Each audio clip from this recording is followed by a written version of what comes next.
မြန်မာနိုင်ငံမှာ2021ခုနှစ်အာဏာသိမ်းခံရပြီးနောက်ပိုင်းလက်ရှိအချိန်ထိဂရင်းနီပြည်နယ်အတွင်းပြည်တွင်းစစ်ပွဲဖြစ်ပွားလျက်ရှိနေပါတယ်။ထိုစစ်ပွဲများအတွင်းနေအိမ်အဆောက်အအုံများအပါအဝင်စာသင်ကျောင်းဆောင်များလည်းပြစ်မှတ်ထားတိုက်ခိုက်ခံနေရပါတယ်။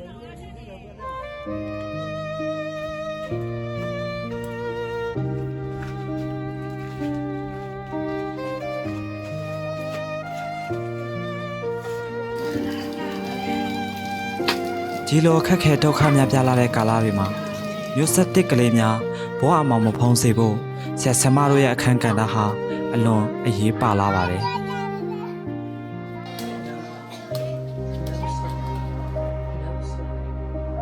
လက်နက်တန်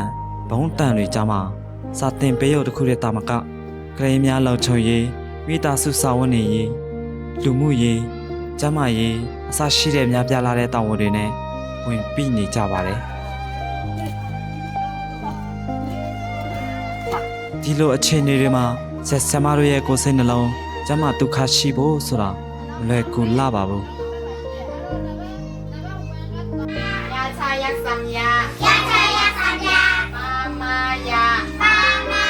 တာမန်အခြေအနေများတွေတော့လူတိုင်းမှာစိတ်ဖြစ်စီမှုဆိုတဲ့အရာနဲ့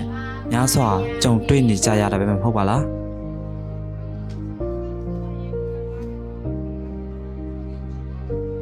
ဒီလိုပြိပခါတွေကြားမှာစေတနာအရင်ခံပြီးတင် जा ပေးနေတဲ့ဆရာဆရာမတွေဟာ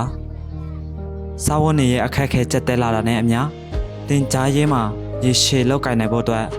ကြီးမားသောစိတ်ခေါ်မှုတရက်အနေနဲ့ရှိနေပါတယ်ခုညာဟာကိုဖလီကလိုင်းမှာဘူတဖိုတေမှာအခက်ခဲလောပလီချဟာမနာတော့ခုညာနမှာအခက်ခဲပုတချခုခေပကျဲမှာပကျငီမှာရေကြီးလက်မှာပညာရေးကကနီဟာအဲ့တော့ဒီလိုမျိုးပါဝေပြီးတော့တေချမ်းခွေရတော့တခါလေးလဲကိုယူမိတယ်ဟနကလာဟာတဖို့တခါစီမှာစပလပြေမှာအငယ်တကြောဟနအဲ့တော့တနီထားဘေကဘပကျဲရှိရအညီပဲမှာရှိရလာရှိရပဲဒါမဲ့တော့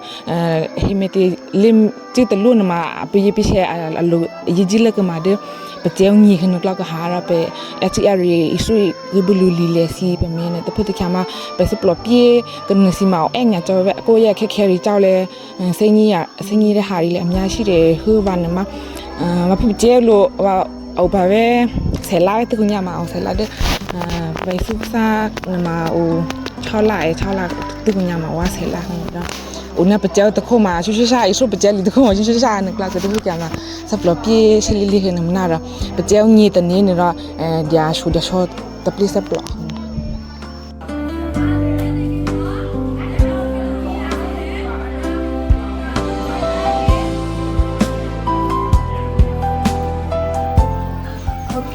လက်ရှိချင်းနေပေါ့နော်တင် जा ရေးအတွက်ဟိုအဓိက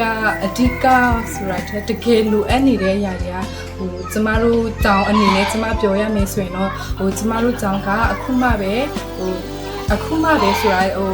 ပြန်လဲပြီးမှတောင်းကိုဖွင့်လှစ်တဲ့အချိန်နေပေါ့နော်ရှိရဲအဲ့လိုမျိုးဖွင့်လှစ်လာမှစစ်ရှောင်းရင်းနဲ့မှဖွင့်လှစ်ရတယ်တောင်းတွေပြန်ဆောင်းလုပ်ရတယ်တောင်းရဲ့ဆောင်းလုပ်ရေးကရိယာတွေအများကြီးလိုတယ်ကျောင်းသားကျောင်းသူနဲ့ဆိုင်တဲ့ဟိုကျောင်းသားတွေနဲ့ဆိုင်တဲ့တင် जा ရေးပစ္စည်းတွေတင်ထောက်ကူပစ္စည်းတွေလည်းအများကြီးလိုတယ်ဟိုကျောင်းတစ်ဆောင်ဖြစ်ဖို့ကျောင်းဆိုတဲ့အရာဖြစ်ဖို့ဆိုရင်လည်းဟိုကျောင်းနဲ့ဆိုင်တဲ့သူ့ရဲ့အင်္ဂါရက်တွေဟိုသူ့ရဲ့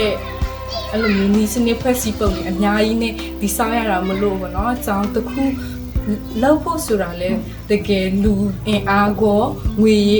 ရေးကြေးတွေရောဟိုအရင်အနည်းမျိုးစုံဟိုတန်ပိုးမှပဲဖြစ်လာတဲ့ဟိုအရာတစ်ခုမလို့အဲ့ဒါတွေကတကယ်အလိုအပ်တယ်ပေါ့နော်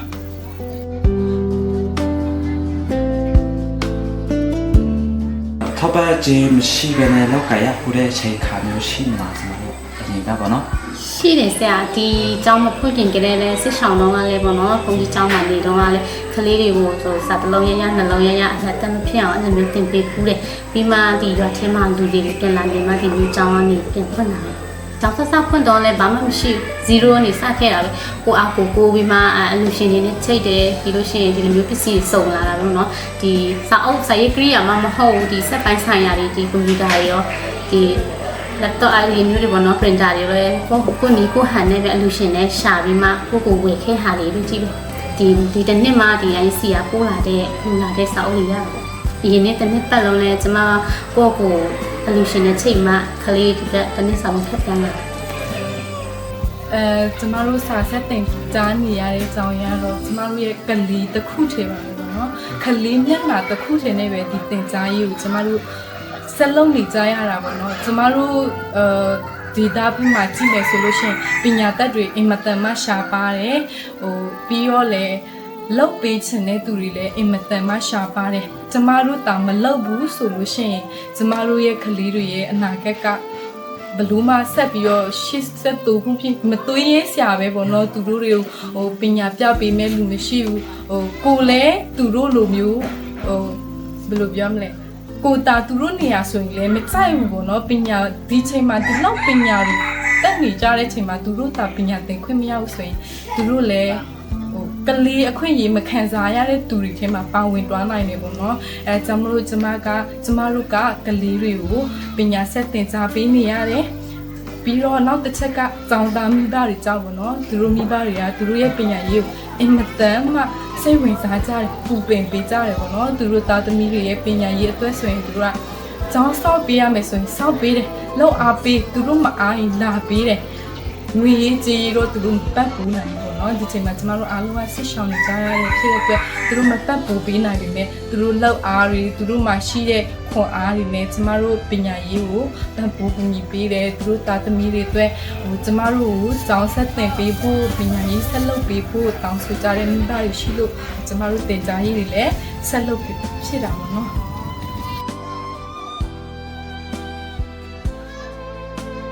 ထိုစိတ်ခေါ်မှုများကိုရောနေစေရန်နဲ့တစ်ဖက်တစ်လမ်းမှအကူအညီဖြစ်စေရန်ကျွန်တော်တို့ပညာရေးအဖွဲ့အစည်းများမှအခြားသောပညာရေးဝန်ဆောင်မှုတွေနဲ့အတူ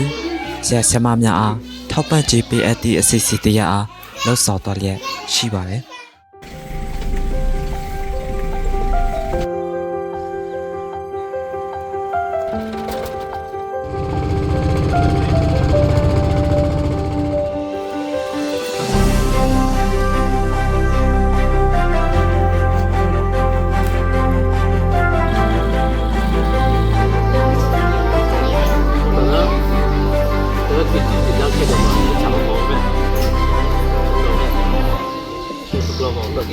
做成部嘅我哋打呢個嘛，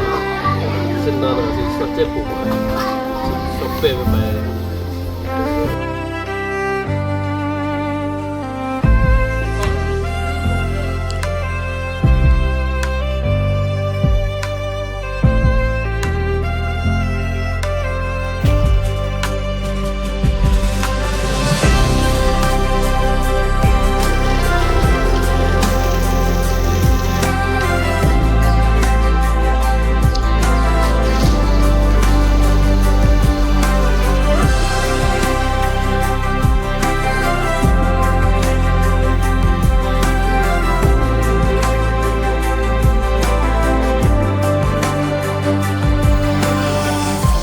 ခီလာ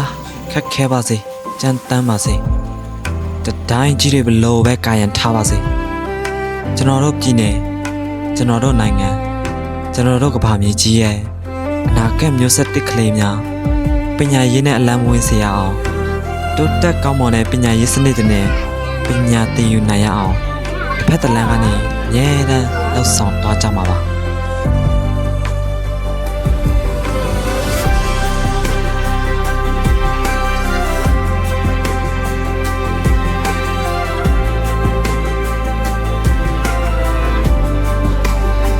ကြည့်ပြတော့အဆင်ပြေပါတယ်ကောင်းတယ်မပေးတာတက်ဆိုင်မရတာတက်ဆိုင်တော့အဆင်ပြေပါတယ်